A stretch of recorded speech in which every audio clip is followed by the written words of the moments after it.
How's it going? In this video, I'm going to show you how to turn on disappearing messages in WhatsApp. So you can set it for individual chats or you can set it for your entire WhatsApp. So the first way, I'll show you how to do it for an individual chat.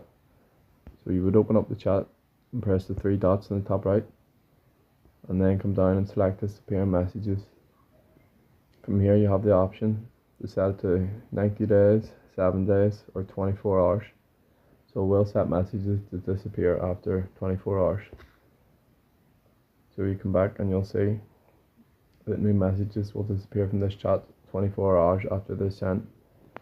So that's only for the specific chat. If you want to change it for every chat, you would come into the main menu, press on the three dots, and then open up your settings. From here you want to open your privacy menu, and then come down to default message timer. So as you can see, it's now off, and we can do the same thing and set it to 24 hours. So that'll apply to all chats that you have. So that's how to turn on disappear messages in WhatsApp. Thank you.